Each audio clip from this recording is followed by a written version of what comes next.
তো আমরা প্রথমেই চলে যাচ্ছি আমাদের স্ক্রিন শেয়ারে। স্ক্রিনটাকে শেয়ার করার পরে আমরা চলে যাব পিডিএফ এর মধ্যে। স্ক্রিনটা কি শেয়ার হয়েছে একটু জানাবেন।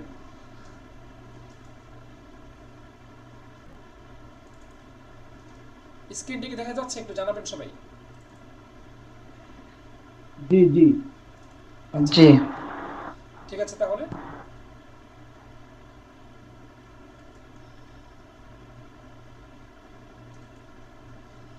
আমাদের আজকে নিয়ে ক্লাস কটা হচ্ছে? 5টা নাকি 4টা?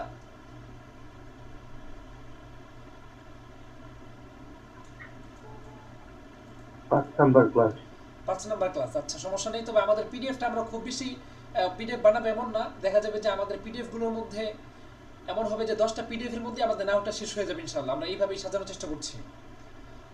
আচ্ছা দেখেন, তো আমাদের এই পঞ্চম ক্লাস মানে তৃতীয় ক্লাসের মধ্যে আমরা পঞ্চম দিনের তৃতীয় ক্লাসে আমরা শিখব মূলত এখানে গতকালকের যে বিষয়গুলো ছিল সেগুলোই শিখব, যেটা আমরা গতকালকে পড়ে আসছি, এবং এটাকে আমরা আজকে আরেকটু ক্লিয়ার করে পড়তে চাই। এখানে 8টা বিষয় দেওয়া আছে। 1 নাম্বার জমিরের পরিচয়, জমির কাকে বলে। আমরা 2 নম্বরে শিখব ইসমে ইশারার পরিচয়।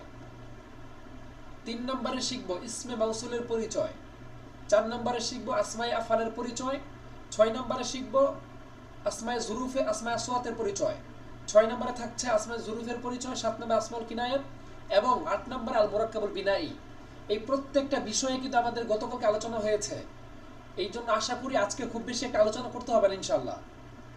তো আপনারা যদি অ্যাক্টিভ থাকেন তাহলে খুব দ্রুতই আমরা এই ক্লাসটাকে শেষ করতে পারবো ইনশাআল্লাহ। আপনারা সকলে অ্যাক্টিভ আছেন তো? জি। আচ্ছা, তো প্রথম ক্লাস জমিরের পরিচয়। তো জমির কাকে বলে? সহজ জিনিস। জমির বলা হয় যেটা নামের পরিবর্তে ব্যবহৃত হয়। যেমন আমি বললাম যে রাশেদ খেয়েছে, আরবিটা হবে আকালা রশিদুন। রাশেদ খেয়েছে। এখন আমি বললাম যে রাশেদ না খেয়ে আমি কি বললাম? সে খেয়েছে, মানে সেটাকে ধরলাম আমি রাশেদ। তাইলে আকালা, আকালার মধ্যে একটা জমির আছে যে জমিটা রাশেদের দিকে ফিরবে। তাহলে এখানে কিন্তু কোনো রকম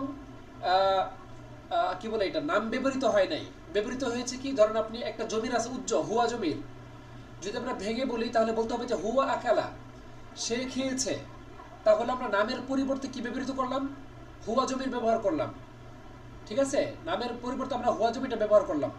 তাহলে এই হুয়া জমির এটা হচ্ছে একটা জমির, অর্থাৎ নামের পরিবর্তে যেটা ব্যবহৃত হয় সেটাই জমির।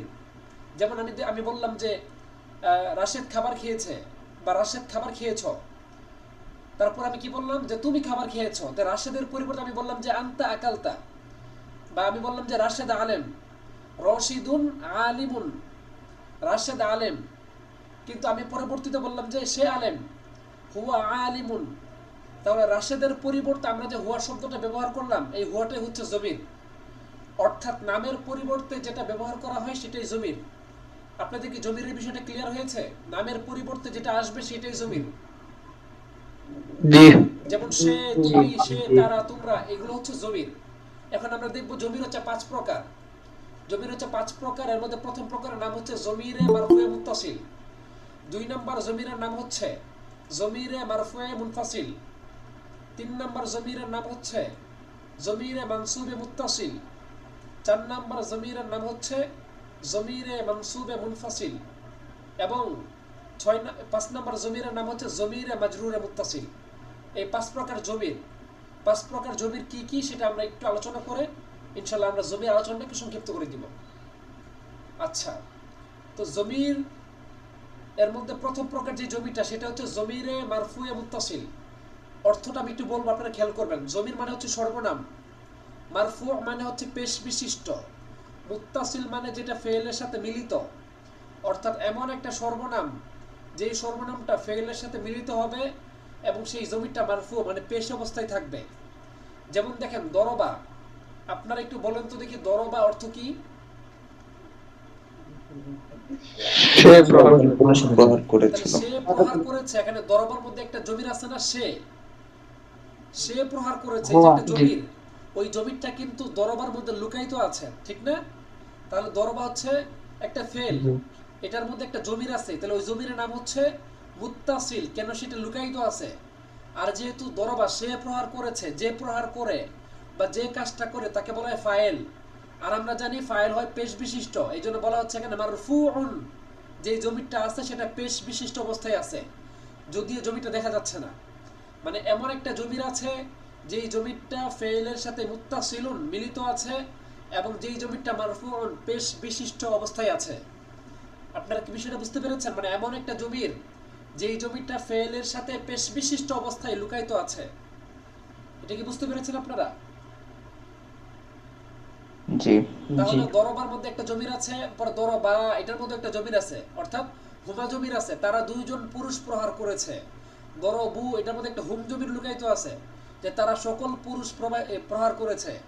দরবাত সে একজন মহিলা প্রহার করেছে। দরবাতা তারা দুজন মহিলা প্রহার করেছে। দরব না তারা সকল মহিলা প্রহার করেছে। এই যে আমরা বলছি সে তারা, তারপরে তারা দুজন, তারা সকল মহিলা, এই যে আমরা সে তারা বলছি, ওই সে তারা এগুলোই হচ্ছে জমির।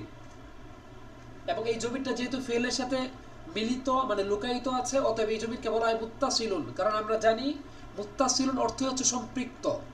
মুত্তাসিলুন অর্থ কি ভাই? সম্পৃক্ত।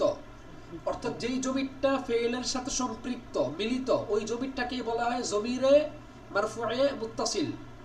তাহলে আমরা বলতে পারি ফেলে মাঝের সবগুলো সিগার মধ্যে, এই যে 14টা সিগা আছে এখানে, দরবা দরবা দরবু দরবা দরবা তো দরব না, দরবতা দরবতমা দরবতুন দরবতি দরবতমা দরবতু না দরবতু দরব না। এই প্রত্যেকটা সিগার মধ্যেই কোনো না কোনো জমি লুকায়িত আছে। যেমন দরবার মধ্যে জমির আছে হুয়া জমির, সে প্রহার করেছে। দরবার মধ্যে আছে হুমা জমির, তারা দুজন পুরুষ প্রহার করেছে। দরবু এর মধ্যে জমির আছে হুম জমির, তারা সকল পুরুষ প্রহার করেছে। দরবাতের মধ্যে আছে হিয়া জমির, মানে সে একজন মহিলা প্রহার করেছে। দরবাতা এটার মধ্যে আছে হুমা জমির, তারা দুজন মহিলা প্রহার করেছে। দরবনা এটার মধ্যে আছে হুন্না জমির, তারা সকল মহিলা প্রহার করেছে। দরবতার মধ্যে স্পষ্ট জমির, এই যে দরবতা এইটা হচ্ছে জমির, তুমা হচ্ছে জমির, তুম হচ্ছে জমির, এখানে হচ্ছে স্পষ্ট জমির আর কি। তা তুমা তুম তি তুমা তুন্না। তাহলে আমরা বুঝতে পারলাম যে যেই সমস্ত জমিটা ফেইলের সাথে মিলিত হয়ে আসবে, ওই সমস্ত জমিরকে বলা হয় জমিরে মারফুয়ে মুত্তাসিল। তাহলে আপনারা বলেন তো দেখি, দরবতুর মধ্যে জমিটা কি? দরবতু একজন আনাজুম। আনা জমির। দরবতু অর্থ কি? আমি প্রহার করেছি। এখানে যদিও তু জমিটা স্পষ্ট আছে, এই যে তু তাপেশ তু এটা একটা জমির, কিন্তু এটার মধ্যে মূলত জমির ছিল আনা জমির, মানে আনা, এই যে এই জমিটা ছিল আনা, আমি প্রহার করেছি। তাহলে আমি তো নাই, দরবতুর মধ্যে তো আনা নাই, কিন্তু আনাটা উজ্জ্বল আছে, এটা মেনে নিতে হবে আপনাকে। পর দরব না এটার মধ্যে কি জমির আছে তাহলে? নাহনু জমির। বাস এই যে মানে একটা জমির একটা ফেইলের সাথে মিলিত হয়ে আসতেছে, মানে লুকায়িত থাকতেছে, এটাই হচ্ছে জমিরে মারফুয়ে মুত্তাসিল। আশা করি আপনাদের জমিরে মারফুয়ে মুত্তাসিলটা ক্লিয়ার হয়েছে। 2 নাম্বার, জমিরে মারফুয়ে মুনফাসিল মানে কি? জমির মানে এমন একটা জমির, এমন একটা সর্বনাম, মারফুউন যেই জমিটা পেশ অবস্থায় থাকবে, মুনফাসিলুন যেটা পৃথক থাকবে, অর্থাৎ ফেইলের সাথে মিলিত না। একটু বলুন তো কি বললাম? এমন একটা জমির যেই জমিটা পৃথক থাকবে পেশ বিশিষ্ট অবস্থায়। ঠিক আছে? যেমন দেখেন এই যে হুয়া জমির, হুয়া জমিটা কি একটা আলাদা জমি না? এটা কি কোনো ফেলের সাথে মিলিত হয়ে আসছে যে হুয়া একটা ফেল, জমির আছে ফাইল, এমন কি এটা তো এমন না। সরাসরি হুয়াটাই একটা জমির, হুমাটাই একটা জমির, হোম একটা জমির। অর্থ কি দেখেন? হুয়া অর্থ সে একজন পুরুষ, হুমা তারা দুজন পুরুষ, হুম তারা সকল পুরুষ, হিয়া সে একজন নারী, হুমা তারা দুজন মহিলা, হুন্না তারা সকল মহিলা। আন্তা তুমি একজন পুরুষ, আন্তুমা তোমরা দুজন পুরুষ, আন্তুম তোমরা সকল পুরুষ। আন্তি তুমি একজন মহিলা, আন্তুমা তোমরা দুজন মহিলা, আন্তুন্না তোমরা সকল মহিলা। আনা আমি একজন পুরুষ বা মহিলা, নাহনু আমরা সকল পুরুষ বা মহিলা। তাহলে এই যে 14টা জমির বললাম আমরা, এই প্রত্যেকটা জমির হচ্ছে জমিরে মারফুয়ে মুনফাসিল। মুনফাসিল মানে হচ্ছে আলাদা, অর্থাৎ যেই সমস্ত জমিরগুলো ফেলের সাথে মিলিত নয়। আপনারা কি জমিরে মারফুয়ে মুনফাসিলটা বুঝতে পেরেছেন? জি। যে জমি মিলিত হয়ে থাকে সেগুলো মুত্তাসিল, আর আলাদা থাকে ওটা হলো মুনফাসিল। হ্যাঁ, চমৎকার বলেছেন। মানে যেই সমস্ত জমিটা ফেলের সাথে লেগে আসবে, মিলিত থাকবে, সেটা হচ্ছে জমিরে মারফুয়ে মুত্তাসিল। আর যেই সমস্ত জমিরগুলো আলাদা থাকবে সেগুলোকে বলা হবে জমিরে মারফুয়ে মুনফাসিল। এখন একটা কথা মনে রাখবেন, এটা মনে রাখলে আপনাদের জন্য অনেক সহজ হয়ে যাবে। জমিরে মারফুয়ে মুনফাসিল সব সারা জীবন মুক্তাদা হবে। কি বলছে বলেন তো একটু দেখি? জমিরে মারফুয়ে মুনফাসিল সব সময় মুক্তাদা হবে। সর্বদা মুক্তাদা। যেমন আমি বললাম হুয়া আলিমুন, হুয়া হচ্ছে মুবতাদা, হুয়াটা কি হবে তাহলে? আলিমুনটা খবর। আমি বললাম আনতা আলিমুন, এটা তারকিব কি হবে তাহলে? মুবতাদা আনতা খবর, আলিম আলিম খবর। খবর। হ্যাঁ, এটা মনে রাখবেন যে জমিরে মারফুয়ে মুনফাসিল সারা জীবন যেখানেই আসবে আপনি আস্তে করে বলে দিবেন যে এটা মুবতাদা হয়েছে। এরপরে ব্যতিক্রম হলে আমরা দেখব ইনশাআল্লাহ। দুইটা গেল। 3 নাম্বার জমিরে মানসুবে মুত্তাসিল, এটা কি আবার? এটা হচ্ছে জমির মানে এমন একটা সর্বনাম, মানসুবুন যেটা নসব অবস্থা মানে জবর অবস্থায় থাকবে, মুত্তাসিলুন যেটা ফেলের সাথে লেগে থাকবে। যেমন দেখেন, অর্থাৎ এমন একটা জমির যেই জমিটা ফেলের সাথে লেগে থাকবে, তবে এটা হচ্ছে নসব জবর থাকবে, এটা মানসুবুন। এর আগেরটা ছিল মারফুউন, আবার একটু দেখাই আমি, এটা হচ্ছে মানসুব আর আগেরটা ছিল মারফু, পার্থক্য এতটুকুই। আর জমির মুত্তাসিল এটা মিল থাকবে, দেখেন এখানেও জমির এখানেও মুত্তাসিল, পার্থক্যটা হচ্ছে মানসুব আর মারফু এর মধ্যে। অর্থাৎ এটা যেহেতু ফাইল ছিল, দরবাটা ফেল, জমির আছে উজ্জ, সেটা হলো ফাইল, আর ফাইল যেহেতু পেশ হয় এই জন্য দিছি আমরা মারফু। কিন্তু এখানে যে জমিটা আসবে ওই জমিটা হবে মানসুবুন, জবর বিশিষ্ট। কেন জবর হবে? কারণ এই জমিটা মাফউল হবে, মাফউল জবরযুক্ত হয়, মাফউল জবরযুক্ত হয়, এই জন্য এই জমির নাম হবে জমিরে মানসুবে মুত্তাসিল। যেমন দেখেন দরবাহু, দরবা ফেল, একটা জমির আছে হুয়া জমির, হুয়া জমির হচ্ছে ফাইল, সে প্রহার করেছে, কাকে প্রহার করেছে? হু, তাকে, সে তাকে প্রহার করেছে। যেমন আপনি ধরেন এক পাশে জায়েদ আরেক পাশে রাশেদ, এখন আমি বলতেছি যে সে তাকে প্রহার করেছে, মানে হলো জায়েদ রাশেদকে প্রহার করেছে। মানে আমরা যদি দরবাহুটাকে ভেঙে বলি তাহলে বলতে পারি যে দরবা জাইদুন হু মানে রশিদান। তাহলে বলেন তো দেখি এই হু জমিটা কোন জায়গায় আছে? মাফুলের জায়গায়। কোন জায়গায় আছে?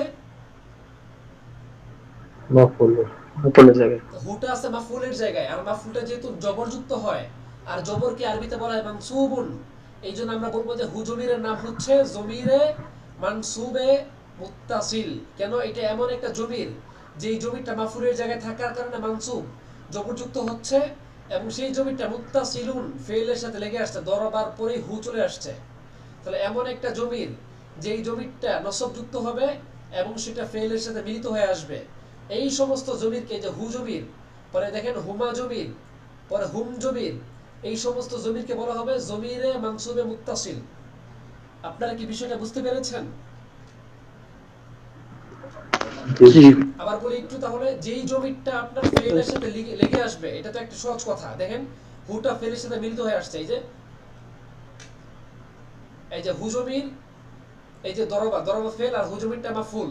তাহলে ফাইল কোথায়? ফাইল হচ্ছে দরবার মধ্যে একটা জমির উজ্জ আছে, এই যে দরবা, এই দরবার মধ্যে একটা জমির হুয়া জমির উজ্জ আছে, যেমন আমরা বলছিলাম না, এই যে দরবা, এই দরবার মধ্যে একটা হুয়া জমির আছে না, এই হুয়া জমিরটা সেম ভাবে দরবা হু এখানেও থাকবে। তাহলে আমরা বলতে পারলাম এটা যে জমিরে মানসুবে মুত্তাসিল অর্থ হচ্ছে এমন একটা জমির যেই জমিরটা মানসুবুন নসবযুক্ত হচ্ছে এই কারণে যেহেতু সেটা মাফুলের জায়গায় আছে, এবং এটা মুত্তাসিল কেন? কারণ এটা ফেলের সাথে মিলিত হয়ে আসছে। অর্থাৎ এমন একটা জমির যেই জমিরটা নসবযুক্ত বা জবরযুক্ত হবে এবং সেটি ফেলের সাথে মিলিত হয়ে আসবে, এই সমস্ত জমিরকে আমরা বলবো জমিরে মানসুবে মুত্তাসিল। অতএব দরবাহুর অর্থ হচ্ছে সে একজন পুরুষ, তাকে প্রহার করেছে। পরে দরবাহুমার অর্থ কি একটু বলেন তো দেখি আপনারা তাহলে। তারা দুইজন পুরুষ। সে না না, তারা কেন তাদেরকে হবে? তারা প্রহার দুজন করেছে। পুরুষ দরবাতে এক প্রহার বচন। করেছে। এই তারা দুজন না কিন্তু, আগে দেখে বলেন, দরবাতে এক বচন, সে একজন পুরুষ, সে হুমা একজন তাদের পুরুষ, দুজনকে প্রহার করেছে। তাদের দুজনকে প্রহার করেছে। হ্যাঁ, এই তো বের হয়েছে। আবার এবার এটা বলেন তো দেখি, দরবা হুম। সে একজন পুরুষ, তাদের সকল পুরুষকে প্রহার করেছে। মাশাআল্লাহ, চমৎকার বলেছেন। এখন আমি যদি একজনকে নাম ধরে বলি, একটু কি বলা যাবে? কঠিন হলে আমি আছি, সমস্যা নেই। ইনশাআল্লাহ। আচ্ছা, আমি একজনকে নাম ধরে বলতে চাই, এই টেনশনটাকে আমরা ধরে রাখার জন্য। আমাদের ফরিদুজ্জামান ভাই আছেন সাথে। ফরিদুজ্জামান ভাই একটু বলবেন দরবা কুন্না, দরবা কুন্না অর্থ কি হবে?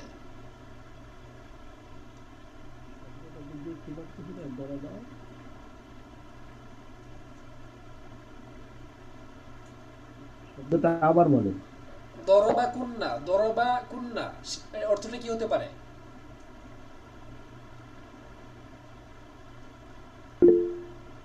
আচ্ছা আমরা আরেকজন ট্রাই করি, তাহলে আরেকজন ট্রাই করি। নাদিমুল ইসলাম। জি ভাই, জি। জি, দরবা কুন্না অর্থ কি হতে পারে? সে একজন পুরুষ হ্যাঁ, তোমাদের সকল মহিলাকে প্রহার করে। মাশাআল্লাহ। দরবা হচ্ছে এক বচন, মানে এটা হচ্ছে ফেল, এটার মধ্যে একটা জমির আছে, হুয়া জমির। তাহলে দরবা, এই যে দেখেন আমি একটু দাগাই দিচ্ছি এখন আবার, দরবা কুন্না, সে একজন পুরুষ প্রহার করেছে। তাই দরবার মধ্যে একটা হুয়া জমির লুকায়িত থেকে আমরা সবাই জানি। তাহলে দরবা, সে একজন পুরুষ প্রহার করেছে কাদেরকে? কুন্না, তোমাদের সকল মহিলাকে। সে একজন পুরুষ তোমাদের সকল মহিলাকে প্রহার করেছে। তাহলে এই যে দরবা একটা জমির, এই জমিরের মধ্যে একটা আছে দরবা একটা ফেল, এই ফেলের মধ্যে একটা আছে হুয়া জমির। আর কুন্না হচ্ছে এমন একটা জমির যেই জমিটা ফেলের সাথে মিলিত হয়ে আসছে এবং সেটা মুত্তাসিল। অর্থাৎ আমরা বলতে পারি যে কুন্না জমিটা হচ্ছে জমিরে মানসুবে মুত্তাসিল, আর দরবার মধ্যে যে জমিটা আছে ওই জমির নাম হচ্ছে জমিরে মারফুয়ে মুত্তাসিল। কি বলছি বলেন তো দেখি? দরবার মধ্যে যে জমিটা লুকায়িত আছে ওই জমিরের নাম হচ্ছে জমিরে জমিরে মারফু। মারফুয়ে মুত্তাসিল, আর যেমন কুন্না জমিটা হচ্ছে জমিরে মানসুবে মুত্তাসিল। ক্লিয়ার হয়েছে? যে একজন একটু বলেন তো দেখি, দরবার মধ্যে যে জমিটা ওই জমির নাম জমিরে মারফু কেন? মারফুটা কেন বললাম আমি? ফাইল হইছে, কারণ সেটা ফাইলের জায়গায় আছে। কিসের জায়গায় আছে? ফাইলের জায়গায়। ফাইলের জায়গা। হ্যাঁ, দরবার তো সে প্রহার করেছে, অতএব সে যে প্রহার করলো সে হচ্ছে ফাইলের জায়গায়, আর আমরা জানি ফাইল পেজ বিশিষ্ট হয়। এই কারণে দরবার মধ্যে যেই জমিটা ওই জমির নাম হচ্ছে জমিরে মারফু। আর কুন্না, যেহেতু কুন্না মানে মহিলাদেরকে মেরেছে, অতএব এই কুন্নাটা হচ্ছে মাফুলের জায়গায়। কারণ যারা প্রহরিত হয় বা যারা কোনো কাজের জন্য আপনার কি বলে এটাকে, কোনো কাজের মাধ্যম হয়, তারা হচ্ছে আপনার মানে মাফুল। অতএব আমরা বলতে পারি কুন্না হচ্ছে জমিরে মানসুবে মুত্তাসিল। মানসুব কেন বললাম? কারণ মাফুল হচ্ছে জবরযুক্ত হয়, এই কারণে কুন্নাটাকে আমরা মানসুব বললাম। এবং মুত্তাসিল কেন বললাম? কারণ কুন্না জমিটা দরবার সাথে মিলিত হয়ে আসছে। আশা করি বুঝতে পেরেছেন। জি আচ্ছা ঠিক আছে, জাযাকুমুল্লাহ। তারপরে দেখেন জমিরে মানসুবে মুনফাসিল, এখন এটা আরো সহজ তাহলে, কারণ এটা এমন একটা সর্বনাম যে সর্বনামটা মানসুবুন কি যুক্ত হবে? নসব যুক্ত, মানে জবরযুক্ত হবে। কি হবে? জবরযুক্ত হবে। জবরদস্ত। মুনফাসিল, এবং যেটা ফেল থেকে আলাদা থাকবে, ফেলের সাথে মিলিত হয়ে আসবে না। এটা হচ্ছে 14টা, এটা মুখস্থ করবেন আপনারা। ইয়াহু, ইয়াহুমা, ইয়াহুম, ইয়াহা, ইয়াহুমা, ইয়াহুন্না, ইয়াকা, ইয়াকুম, ইয়াকুম। এইভাবে আপনারা শেষ পর্যন্ত মুখস্থ করবেন। অর্থটা আমি বলি, ইয়াহু, সে একজন পুরুষ, ইয়াহুমা, তারা দুজন পুরুষই, মানে এটা আপনার একটু তাকিদ দিয়ে আর কি। ইয়াহুম, তারা সকল পুরুষই। ইয়াহা, সে একজন নারী। ইয়াহুমা, তারা দুজন নারী। ইয়াহুন্না, তারা সকল নারী। এখন দেখেন আমরা যে বলি কোরআনের মধ্যে ইয়াকা না'বুদু, আপনারা বলেন তো দেখি না'বুদু অর্থ কি? আমরা তারই আমরা ইবাদত করি কার? ইয়াকা, তোমারই। তোমার তোমারই, ইয়াকা মানে তোমারই। এটা একটা রস্যই আসবে তাকিদের জন্য, কারণ এই যে জমিরগুলো, এই প্রত্যেকটা জমির মধ্যে একটা রস্যই লুকায়িত থাকবে। আমরা তোমারই ইবাদত করি। কারণ আমি যদি বলতাম যে না আবুদুকা ইয়া রাব্বাল আলামিন, না আবুদুকা, এখানেও তো অর্থ হতো যে না আবুদু, আমরা ইবাদত করি, কাফ জবর কা, তোমার। কিন্তু এখানে ইয়াকা কেন বলা হলো? ইয়াকাটা বলা হয়েছে এই কারণে যে ইয়াকার মধ্যে একটা তাকিদ আছে, একটা গুরুত্ব আছে, যে ইয়াকা না আবুদু, আমরা আপনারই ইবাদত করি। অতএব আপনি মনে রাখবেন যে এই যে ইয়াহু, ইয়াহুমা, ইয়াহা, ইয়াহুমা, ইয়াহুন্না, ইয়াকা, এই যে জমিরগুলো, এই জমিরগুলোর নাম হচ্ছে জমিরে মানসুবে মুনফাসিল। জমির কেন? কারণ এগুলো হচ্ছে একটা সর্বনাম, 1 নাম্বার। 2 নাম্বার মানসুব কেন? কারণ এগুলো মাফুলের জায়গায় আসছে। যেমন না আবুদুকা, ওই কাফের জায়গায় তো আসছে ইয়া কি, ইয়াকা। কারণ না আবুদু ইয়াকা, আমরা আপনারই ইবাদত করি। অতএব ওই ইয়াকাটা কার জায়গায় আসছে? মাফুলের জায়গায়। আর মাফুলটা জবরযুক্ত হয়, আর জবরকে আরবিতে বলা হয় মানসুব। এই জন্য আমরা বলবো এই জমিরের নাম হচ্ছে জমিরে মানসুব। আর মুনফাসিল কেন? কারণ এই জমিরগুলো কখনোই ফেলের সাথে লেগে আসে না। দেখেন আপনি ইয়াকা আলাদা, না আবুদু আলাদা। আমরা কি এরকম বলেছি যে ইয়াকা কি, না আবুদুকা ইয়া, মানে একসাথে তো কখনোই মিলানো যাবে না এটাকে। অতএব এই জমিরগুলো যেহেতু মুনফাসিল, আলাদা থাকে, এই কারণে এই জমিরগুলোর নাম হচ্ছে জমিরে মানসুবে মুনফাসিল। আশা করি ক্লিয়ার হয়েছে।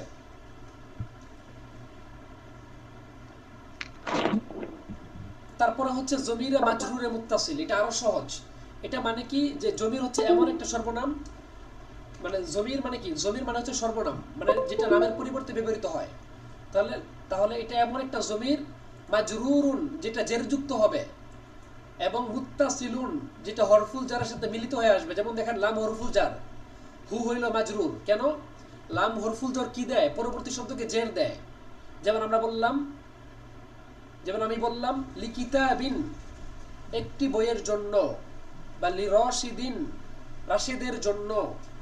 জের হচ্ছে কেন? কারণ আমরা জানি হরফুল জার তার পরবর্তী শব্দকে জের দেয়, আর যে জের গ্রহণ করে তাকে বলা হয় মাজরুর। অতএব আপনি যদি খেয়াল করেন তাহলে দেখতে পারবেন এখানে লাম আছে একটা, এই লামকে বলা হয় হরফুল জর। আবার বলি, এখানে একটা লাম আছে, ছোট্ট করে দেখেন আপনারা, ওই লামটাকে বলা হয় হরফুল জর। হরফুল জর তার পরবর্তী শব্দকে জের দেয়। তাহলে এই হুজুমিটা একটা জের নিয়েছে, কিন্তু সেই যেটা দেখা যাচ্ছে না। লি যেমন লাহু, এটা কিন্তু লাহি হচ্ছে না, যেটা দেখা যাচ্ছে না। কেন দেখা যাচ্ছে না? এটা আপনারা খুব ভালো করেই জানেন যে জমির হচ্ছে সবগুলো মাবনি, এটা জীবনও পরিবর্তন হবে না। এটা হু আছে, হুই থাকবে, লাহুই থাকবে, লাহুমাই থাকবে। এটা কখনোই লাহুমি ওই মিমি নিচে জের দিলে হবে না। লাহুম, এটা লাহুমি থাকবে, এটা কখনোই লাহুমি লামের কারণে আপনি জের দিবেন, এটা হবে না। কেন? জমির হচ্ছে মাবনি, মাবনি তার আপন অবস্থায় থাকে, মাবনি কখনোই আমেলের কারণে পরিবর্তন হয় না। অতএব বলতেছিলাম যে লাম হচ্ছে এমন একটা জমির, যেই জমিটা হচ্ছে হরফুল জার মানে সর্বনাম। এবং মাজরুর কেন বললাম? কারণ এই হু জমিটা এখন জেরের জায়গায় আছে, আর যে জের গ্রহণ করে তাকে বলা হয় মাজরুর। আর মুত্তাসিল কেন বললাম? মুত্তাসিল বললাম এই কারণে যেহেতু এই হু জমিটা হরফুল জরের সাথে মিলিত হয়ে আসছে। আপনারা দেখেন এখানে খেয়াল করেন যে প্রত্যেকটা জমির, এই যে হু, হুমা হুম, হা হুমা হুন্না, কা কুমা কুম, কি কুমা কুন্না, লি এই যে ইয়া আর না, এই প্রত্যেকটা জমির কিন্তু লাম হরফুল জরের সাথে মিলিত। যেহেতু মিলিত, এই জন্য এই জমিরকে বলা হয় মুত্তাসিল। আর মাজরুর কেন? যেহেতু এই হরফ এগুলো জের যুক্ত হচ্ছে, কেন? লাম হরফুল জরের কারণে, এই জন্য এগুলোকে বলা হচ্ছে মাজরুর। আর জমির কেন? জমির তো সর্বনাম। অতএব এই সমস্ত জমিরকে বলা হবে জমিরে মাজরুরে মুত্তাসিল, অর্থাৎ এমন কিছু জমির যেই জমিরগুলো হরফুল জোরের সাথে মিলিত এবং সেগুলো জেরযুক্ত। আশা করি বুঝতে পেরেছেন।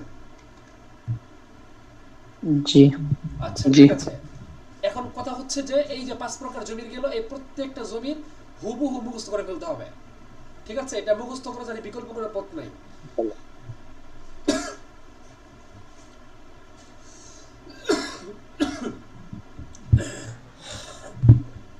আচ্ছা, আমাদের 2 নম্বর আলোচনা ইসমে ইশারার পরিচয়। খুবই সহজ পড়া, একটু খেয়াল করলেই হবে। ইসমে ইশারার পরিচয়। আপনারা সবাই লাইনে আছেন তো না? জি। আচ্ছা, আমরা কিন্তু গতকালকে ইসমে ইশারা সম্পর্কে আলোচনা করেছিলাম। মানে এমন কিছু শব্দ যেগুলো দিয়ে কারো দিকে ইঙ্গিত করা হয়, হয়তো কোনো ব্যক্তির দিকে অথবা কোনো বস্তুর দিকে, যার দিকে ইঙ্গিত করা হোক না কেন সেটা হচ্ছে ইসমুল ইশারা। এখন আমরা সরাসরি আবার পিডিএফে চলে যাচ্ছি। দেখেন ইসমে ইশারা কাকে বলা হয়? ইসমে ইশারা বলা হয় যে যেই সমস্ত শব্দের মাধ্যমে কারো দিকে ইঙ্গিত করা হয় সেগুলোকে বলা হয় ইসমুল ইশারা। যেমন দেখেন আমি বললাম যে ইহা একটি বই, আরবি কি? হাদা কিতাবুন। ইহা একটি বই, আরবি কি? হাদা কিতাবুন। হাদা কিতাবুন। তাহলে আমরা কিতাবুনের দিকে ইঙ্গিত করে বলতেছি যে হাদা কিতাবুন। তাহলে কোন এই যে এটা বলা হচ্ছে যে যেই শব্দের মাধ্যমে আমরা হাদা দিই, হাদা একটা শব্দ, যেই শব্দের মাধ্যমে কোনো কিছু বা কারো দিকে ইঙ্গিত করা হয় তাকে ইসমে ইশারা বলা হয়। তাহলে আমরা যেহেতু হাদা কিতাবুন, হাদা শব্দের মাধ্যমে আমরা কিতাবুনের দিকে ইঙ্গিত করেছি, তাহলে ইসমুল ইশারা কোনটা একটু বলেন তো দেখি? হাদা নাকি কিতাবুন, কোনটা? হাদা। হাদা। কেন? যেই শব্দের মাধ্যমে ইঙ্গিত করা হবে ওই শব্দের নাম হচ্ছে ইসমুল ইশারা। ঠিক আছে? আর যার দিকে ইঙ্গিত করা হবে তার নাম হচ্ছে মুশারুন ইলাইহি। এটা আপাতত আমাদের জানা দরকার নেই। এতটুকু জেনে রাখেন যে যেই শব্দের মাধ্যমে ইঙ্গিত করা হবে ওই শব্দের নাম হচ্ছে ইসমুল ইশারা। ইসমুল ইশারা এখানে দেওয়া আছে, দেখেন আপনারা মুখস্থ করবেন এইভাবে এটাকে। দা দানি দাইনি তাতি তিহ, দিহ দি দিহি তিহি তানি তাইনি উলা ই উলা। আর এটা আপনারা ইনশাআল্লাহ মুখস্থ করে ফেলবেন। পারা যাবে তো ইনশাআল্লাহ?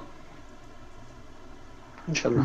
ইনশাআল্লাহ। এখন আপনি বলবেন যে হুজুর কোন জমির কি বলে কোন ইসমুল ইশারা কার জন্য ব্যবহৃত হয়, এটা আপনি জেনে যাবেন, কোনো সমস্যা নাই। আমি বলি এটাকে একবার, এটা বললেও দরকার নাই, এটা আপনি ধীরে ধীরে এমনি জেনে যাবেন। যেমন দা, দা মানে হচ্ছে হাদা, এর একটা হা উচ্চ আছে। হা কেন? হা হচ্ছে তানবি, মানে সতর্কের জন্য। আমরা বলি না কি আলা কুল্লুকুম রাইন, আলা কুল্লুকুম মাসউল ওয়া কুল্লুকুম রাইন। এই যে আমরা অনেক সময় দেখা যায় আপনি হা বলি, হা আনতুম, হা উলা, এই যে হা হা হা, হা মানে হচ্ছে আপনার সতর্ক করার জন্য, হা দা, হা বাদ দেন, মূলত শব্দটা ছিল দা।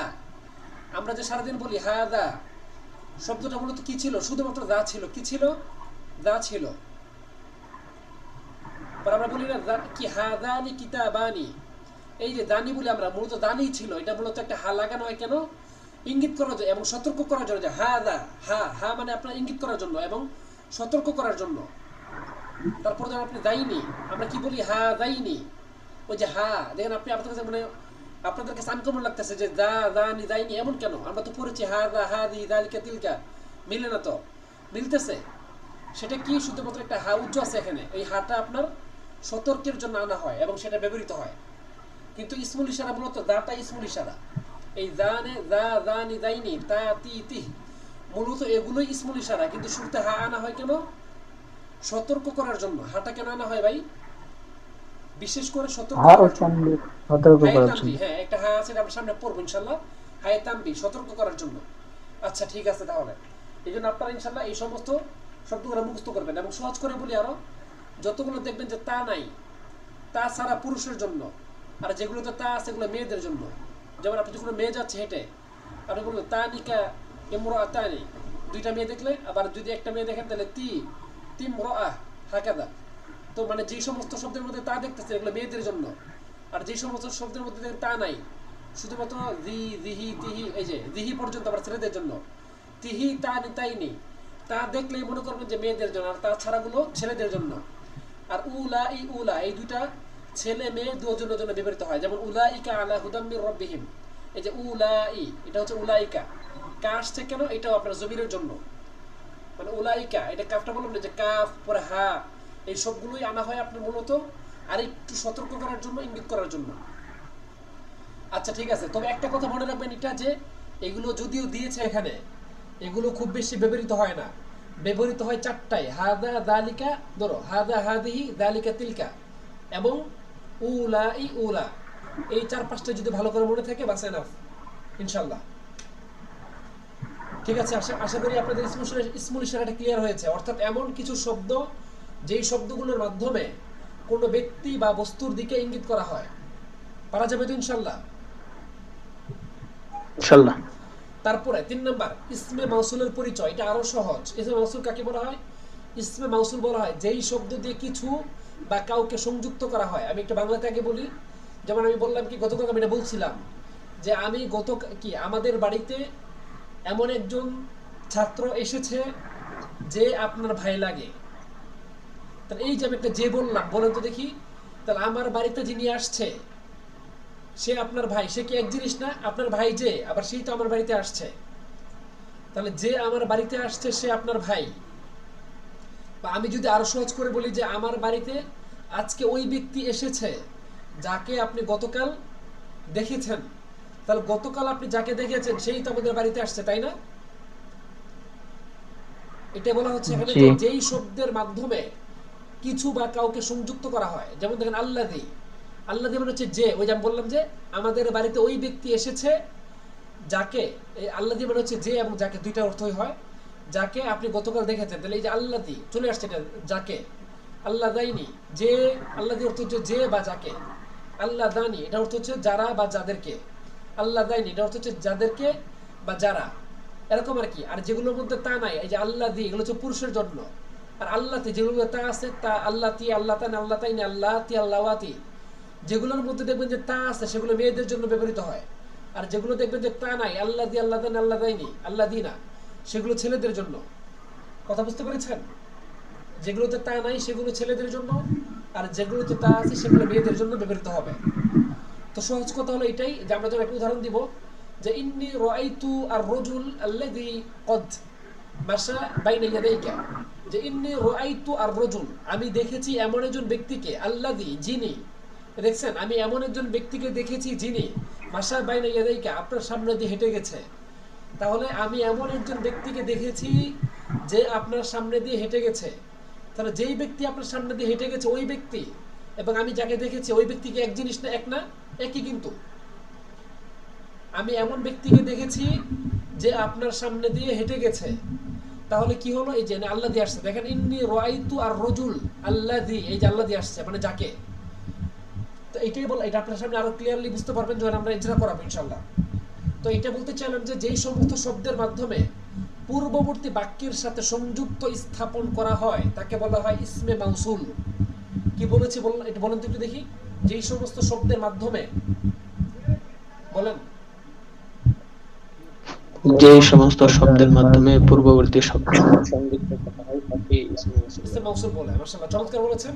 তাহলে আমরা বলতে পারি যে ইন্নী রাআইতুর রজুল, এই যে ইন্নী রাআইতুর রজুল আল্লাযী, আমি এমন ব্যক্তিকে দেখেছি যে মাশা বাইনা ইয়াদাইকা, আপনার সামনে দিয়ে হেঁটে গেছে। তাহলে এই যে আল্লাযীটা আসছে, আল্লাযী তো ওই ব্যক্তি যাকে আমি দেখেছি।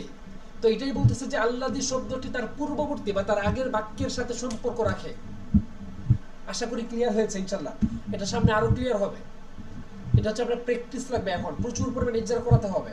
আমরা ইনশাআল্লাহ ইজরা করা শুরু করবো। আমাদের এই যে আজকের ক্লাসটা শেষ হয়ে গেলে আগামীকাল থেকে আমাদের আমেলের ক্লাস শুরু হবে। আমেল, আমেল মানে হচ্ছে আপনার যে সমস্ত শব্দগুলো এসে জবর, জের, পেশ, জজম মানে হরকতের মধ্যে পরিবর্তন ঘটাবে, আমাদের আমেলের আলোচনা শুরু হবে।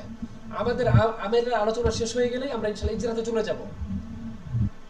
ইনশাআল্লাহ আপনাদের জন্য ক্লাসটা অনেক বেশি আবার কি বলতেন, দুই সমস্ত শব্দের মাধ্যমে পূর্ববর্তী বাক্যের সাথে সংযুক্ত স্থাপন করা হয়। যে সমস্ত শব্দের মাধ্যমে পূর্ববর্তী বাক্যের সাথে সংযুক্ত স্থাপন করা হয় তাকে ইসমে মৌসুল বলে। একদম সহজভাবে বললাম এটা, যদিও সংজ্ঞা আপনি বইয়ের মধ্যে পাবেন অনেক কিছু, যে সেলা ছাড়া যেগুলো পরিপূর্ণ হয় না, সেলা মৌসুল বলতে গেলে এটা আর বেশ লাগবে। সহজভাবে জেনে রাখেন যে যেই সমস্ত শব্দের মাধ্যমে পূর্ববর্তী বাক্যের সাথে সম্পর্ক স্থাপন করা হয় তাকে ইসমে মৌসুল বলে। আপাতত এতটুকু মনে রাখেন। বইয়ের মধ্যে অন্যভাবে দিয়েছে যে সেলা ছাড়া যেটা পরিপূর্ণ হয় না, এখন সেলা কি এটা বলতে লাগবে আর অনেক সময়, তখন এটা বুঝতে কষ্ট হয়ে যাবে।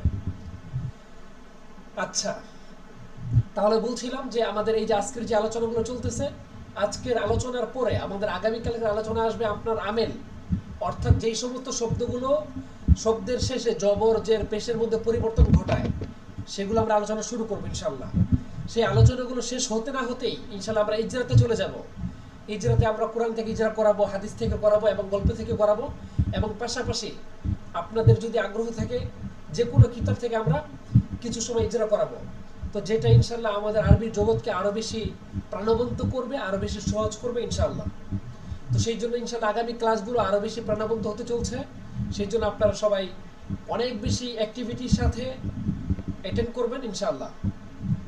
আচ্ছা ঠিক আছে, তারপর দেখেন 4 নম্বর ক্লাস, 4 নম্বর পয়েন্ট, আসমায়ে আফআলের পরিচয়।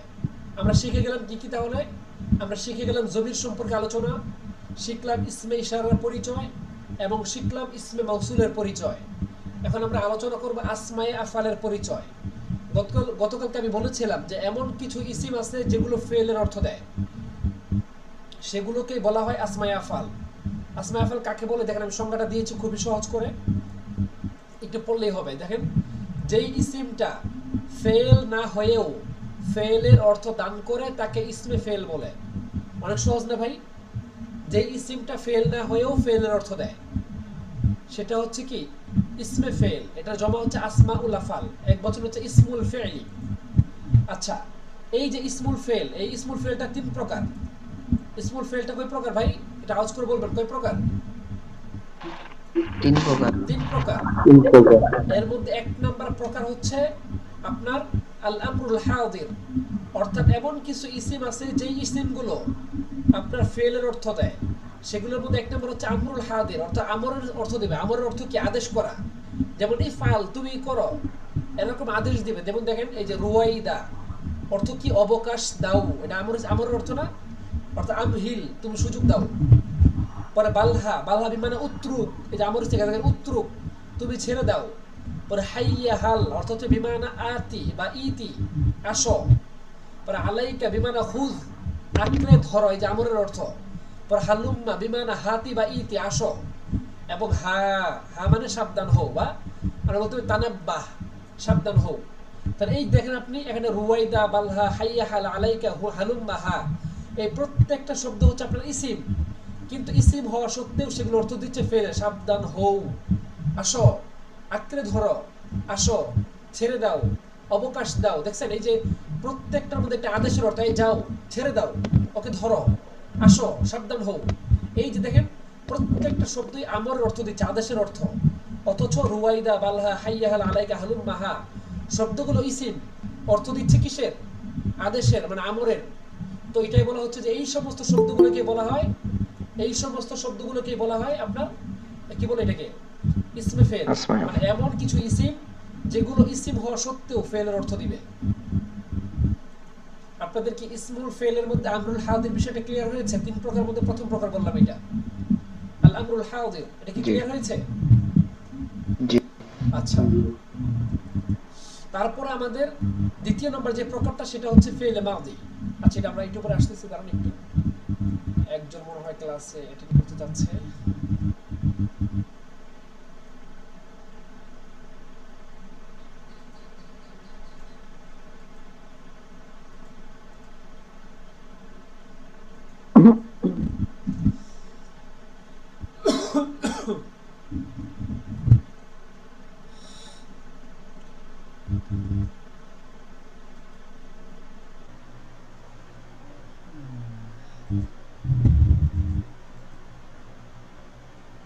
What is problem?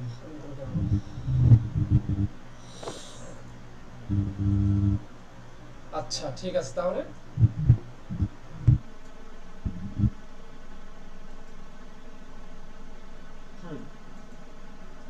আচ্ছা দেখেন তাহলে, তাহলে বলছিলাম যে আমাদের প্রথম প্রকার চলে গেল আল আমরুল হাদির, ঠিক আছে, অর্থাৎ এমন কিছু ইসিম যেগুলো আমরা হাজির অর্থ দিবে। দুই নাম্বার আল ফিউলুল মাদি, অর্থাৎ এমন কিছু ইসিম যেগুলো কিসের অর্থ দিবে ভাই? ফেলের অর্থ দিবে, ফেল মাজি, অতীতকালের অর্থ দিবে। যেমন দেখেন হাই হাতা, অর্থ কি দূর হয়ে গেছে। তো দূর হয়ে গেছে, গেছেটা কি অতীতকাল নাকি বর্তমানকাল নাকি ভবিষ্যৎকাল নাকি আমল, কোনটা বলেন তো? অতীতকাল। আবার দেখেন সারআনা, দ্রুত হয়েছে। তাহলে যেই সমস্ত ইসিমগুলো ফেলে মাজির অর্থ দেয় সেগুলোকে বলা হয় ইসমে ফেল। তিন নম্বর আল ফিউলুল মুদারি, অর্থাৎ এমন কিছু ইসমে ফেল আছে যেগুলো বর্তমানের অর্থ দেয়, মানে ফেলে মুজারে মানে বর্তমান কালের অর্থ দেয়। যেমন দেখেন উফিন বা উফ, অর্থ হচ্ছে আমি বেচাইন হচ্ছে। ওয়াই, অর্থ হচ্ছে আমি আশ্চর্য হচ্ছে। তো যাই হোক, কথা হচ্ছে যে এখানে এমন কিছু ইসিম আছে যে ইসিমগুলো মাবনি, এই যে রুয়াইদা বালহা, এগুলো সারা জীবন এরকমই থাকবে, কখনোই পরিবর্তন হবে না। আমাদের মূলত শেখার উদ্দেশ্য হচ্ছে যে এই ইসমুল ফেলগুলো মাবনি, এগুলো কখনোই পরিবর্তন হবে না। এই ইসমুল ফেলগুলো হয়তোবা আপনার কি হবে, হয়তোবা ফেল মাজি হবে, অথবা ফেল কি আমরুল আমরুল আল আমরুল হাদির হবে, অথবা সেগুলো আল ফিউলুল মুদারি হবে। যাই হোক না কেন, ফেল মাদি হোক, ফেলে আমর হোক, অথবা ফেলে মুদারে হোক, যাই হোক না কেন, সবসময় এই কি বলে ইসিমগুলো কি থাকবে? মাবনি থাকবে, এগুলো কখনোই পরিবর্তন হবে না। কি থাকবে ভাই? মাবনি থাকবে, কখনোই পরিবর্তন হবে না। আমাদের মূলত শিক্ষার উদ্দেশ্যটা হচ্ছে এটাই যে এগুলো হচ্ছে মাবনি, আর মাবনি কখনোই পরিবর্তন হবে না। বাস এতটুকু মনে রাখলেই হবে আমাদের, যে রুয়াইদা বালহা আমহিল হালুম্মা হা, এগুলো কখনোই পরিবর্তন হবে না, এগুলো সব সময় আপনি মাবনি থাকবে, মাবনি মাবনি থাকবে। বাস এতটুকু যদি শেখা হয়ে যায় আজকে, তাহলে আজকের ক্লাস আমাদের জন্য সফল, সার্থক। আচ্ছা, তাহলে আমরা এগুলো মুখস্থ করব, আমরা এই শব্দগুলো মুখস্থ করব। আচ্ছা, তারপর দেখেন নতুন একজন ক্লাসে এসেছেন। আচ্ছা, তাহলে কি বলছি, তাহলে আমাদের ইসমুল ফেলগুলো চলে গেল। এখন আমাদের আলোচনা আসবে 5 নম্বরে। 5 নম্বরে কি আরো সহজ পড়া, এটা যে আসমাউল আসওয়াত, মানে এমন কিছু ইসিম আছে যে ইসিমগুলো আওয়াজের জন্য ব্যবহৃত হয়, কোনো অর্থ নাই, এগুলো আওয়াজের জন্য, আওয়াজ। যেমন আমরা যখন কাশি দেই, আমরা কি বলি, বা যে কোনো আমরা কাশি দেই, এই কাশির মধ্যে আওয়াজ কি হয়? উহ উহ, এই যে এই শব্দটা হয়, এই শব্দটা আমরা কখন করি? কাশির সময় মানুষের মুখ থেকে নির্গত আওয়াজ, এটা উহ উহ থাকবে, এটা জীবনেও উহিন উহিন বা উহুন এরকম কোনোদিন এরব হবে না এটাতে, এটা সবসময় মাবনি থাকবে, কখনোই পরিবর্তন হবে না। পরে দেখেন উফ, আমরা আক্ষেপ বা বেদনার সময় বা কষ্টের সময় আমরা এই উফুন শব্দটা বলি, যেমন উফ, ব্যথা পেয়েছে, এই যে উফটা আমরা বলতেছি, এটা মাবনি। পর বাক্ষ, আনন্দ এবং স্ফূর্তির ভাব প্রকাশক আওয়াজ, মানে আনন্দের সময়, যেমন আপনি ধরেন আপনি আজকে একটা প্রতিযোগিতায় আপনি বিজয় হয়েছেন, আপনি কি বলেন? বাহ বাহ, মানে আপনি আনন্দে বাহ বাহ করতে শুরু করতেছেন। কেন? মানে বাহ শব্দটা ব্যবহার করে আপনি আনন্দকে প্রকাশ করার জন্য। তারপর আপনার নাখ, নাখ ব্যবহৃত হয় আপনার উঠকে বসানোর জন্য।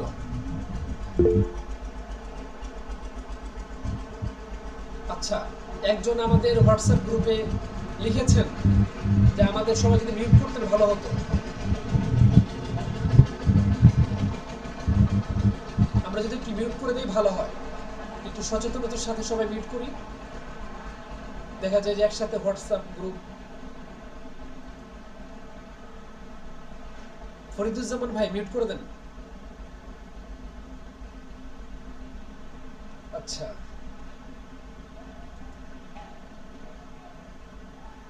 ঠিক আছে, আমরা সবসময় মিউট রাখবো, যখন প্রশ্ন করবো জাস্ট ওই সময়টা আনমিউট করে উত্তর দিলেই হবে। আচ্ছা, তারপর হলো আপনার কি বলছিলাম যে বাক্য শব্দটা আনন্দের সময় ব্যবহৃত হয়, অর্থাৎ আমি অনেক আনন্দিত আজকে, যেমন আমি আজকে ধরুন আপনি একটা পুরস্কার জিতেছি যে কোনো পরীক্ষাতে বা যে কোনো কারণে, তো পুরস্কার পাওয়ার পর আমি আনন্দিত হয়ে আমি বলতে শুরু করেছি বাহ বাহ। এটা হচ্ছে আপনার একটা শব্দ, এই শব্দটা আমাদেরকে আনন্দের সময় ব্যবহার করা হয়। পরে নাখ, এই শব্দটাকে উঠ বসানোর সময় ব্যবহার করা হয়। পরে গ ক, এটা কাক যে ডাকে না, কাক কাক, এটাকে আরবিতে গক গক বলে, গক গক। তো এই যে কাকের কণ্ঠস্বরকে অনুকরণের জন্য এই আওয়াজটাকে প্রকাশ করা হয়। তাহলে যাই হোক না কেন, এই যে শব্দগুলো, এই প্রত্যেকটা শব্দ হচ্ছে মাবনি, কারণ এগুলো আওয়াজের জন্য ব্যবহৃত হয়। তো আসমাউল আসাদ কাকে বলে? এটাই বলা হচ্ছে যে যেই ইসিমের কোনো অর্থ নাই, যেই ইসিমের কোনো অর্থ নাই, তবে ওই সমস্ত ইসিম দ্বারা বিভিন্ন ভাব প্রকাশ করা হয় বা কোনো আওয়াজ অনুকরণ করা হয়, তাকে ইসমু সৌদ বলে। তাহলে আমরা কি বুঝতে পারলাম? যে আমরা বুঝতে পারলাম এটা যে আসমাউল আসাদ হচ্ছে এমন কিছু শব্দ যেগুলো ব্যবহার করা হয় আপনার আওয়াজ প্রকাশ করার জন্য, যেগুলোর কোনো অর্থ নাই।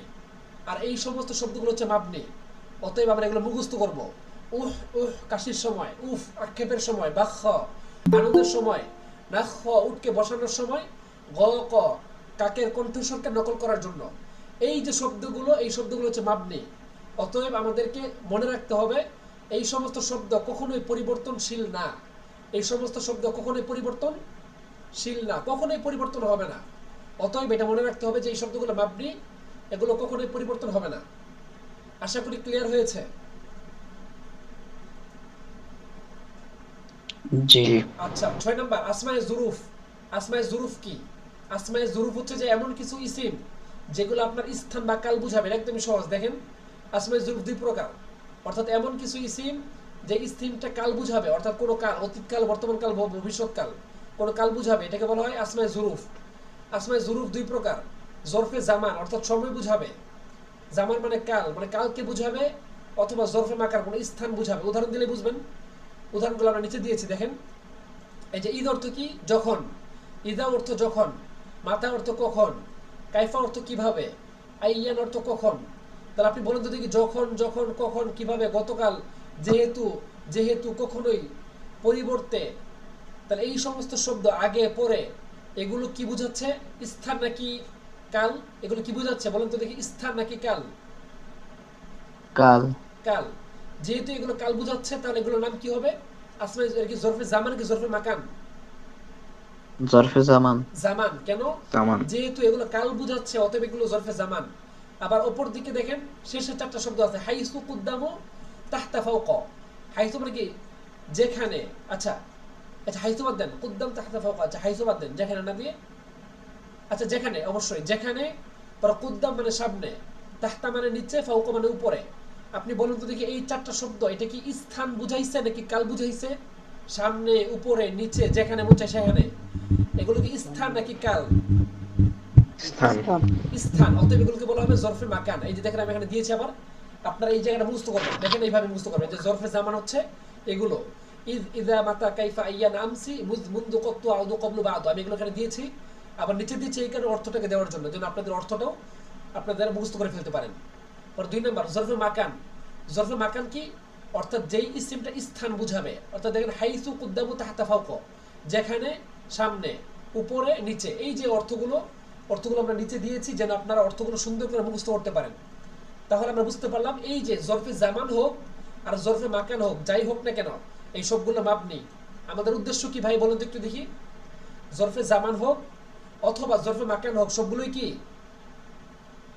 মাবনি। মাবনি। বাস এতটুকু মনে রাখতে হবে, যে মুখস্থ করে ফেলতে হবে। ইদ ইদা মাতা কাইফা আইয়ান আমসি মুযমুনদু কত্তু আউদু ক্বাবলু বা'দু হাইসু কুদ্দামু তাহতু ফাওকা, এই যে শব্দগুলো হুবহু মুখস্থ করবেন, যেগুলো মাবনি, জীবনে এগুলো পরিবর্তন হবে না। সো কোনো টেনশন নাই, মাবনি নিয়ে কোনো টেনশন করবেন না কখনো, মাবনি নিয়ে টেনশন করবেন না।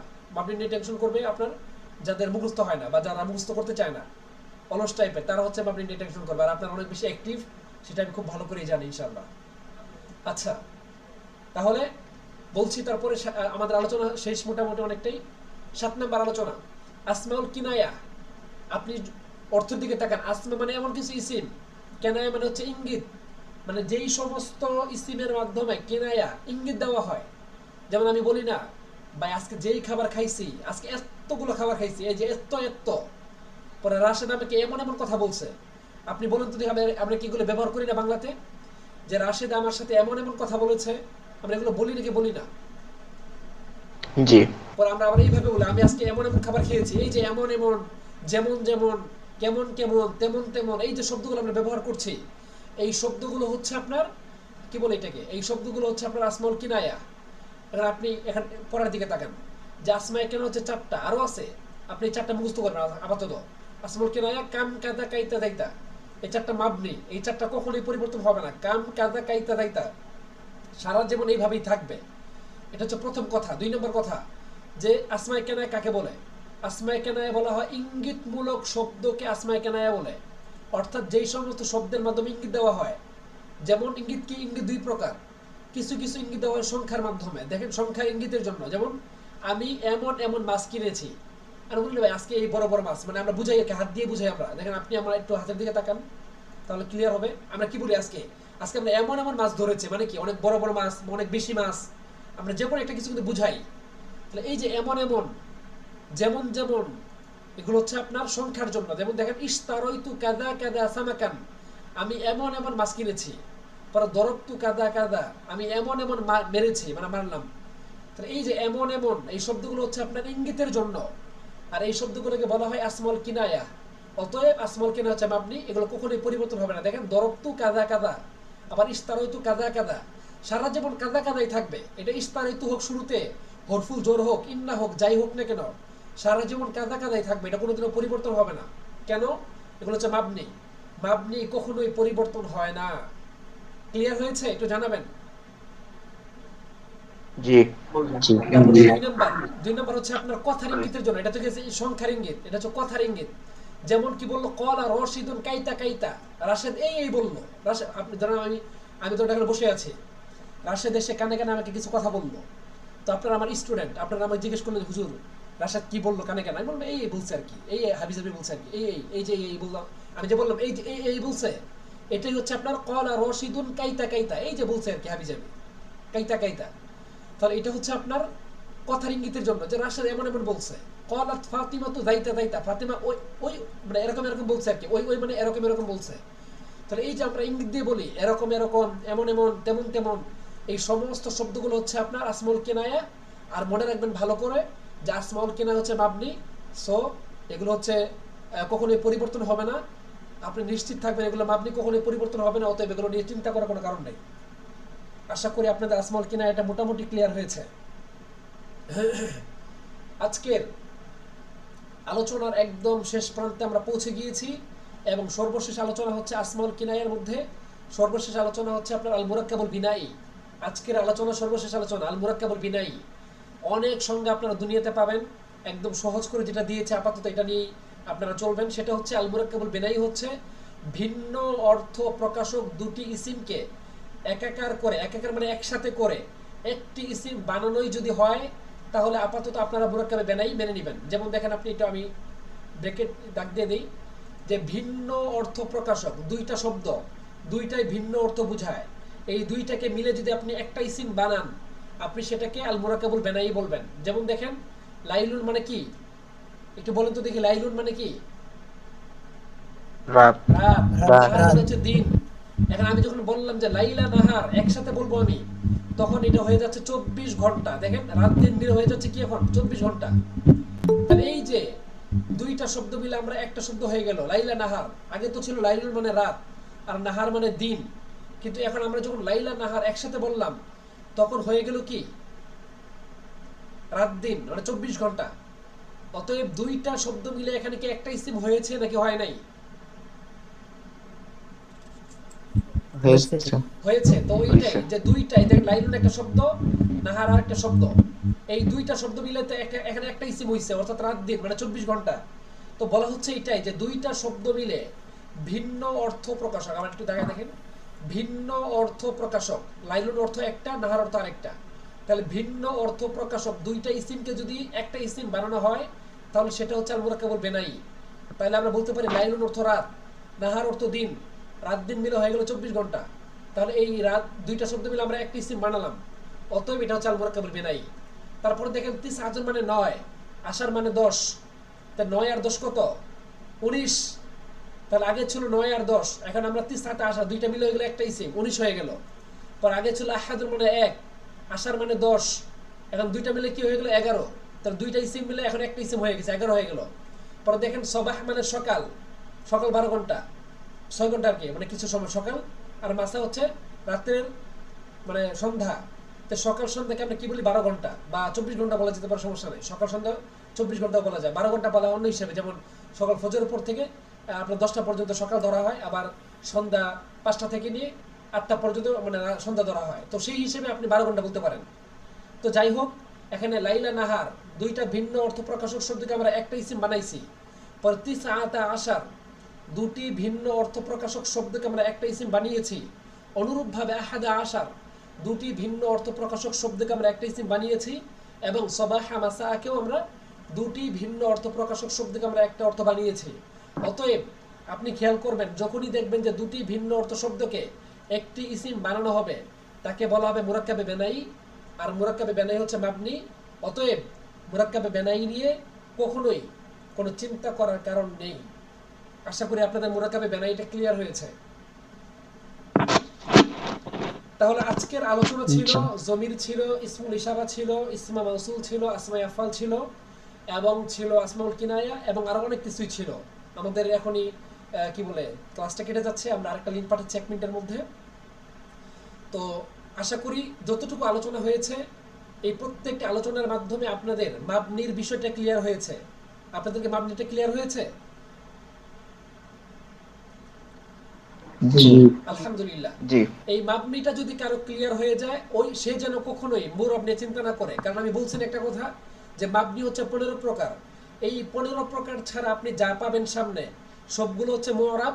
আর মুরাব সবসময় আমেলের পরিবর্তনের কারণে পরিবর্তন হবে, কিন্তু মাবনি কখনোই পরিবর্তন হবে না। মাবনির শুরুতে হরফুল জার আসুক, ফেল আসুক, ইন্না আসুক, যাই আসুক না কেন, আমরা সামনে যখন আমেল করব আপনি মনে রাখবেন যে মাবনি জীবনেও পরিবর্তন হবে না, যেভাবে আছে সেভাবেই থাকবে, হুয়া হুয়াই থাকবে, কাম কাদা কাইতা দাইতা যেভাবে আছে সেভাবেই থাকবে, হাদা হাদি দালিকা তিলকা এভাবেই থাকবে, হুয়া হুমা হুম এভাবেই থাকবে। অর্থাৎ মাবনি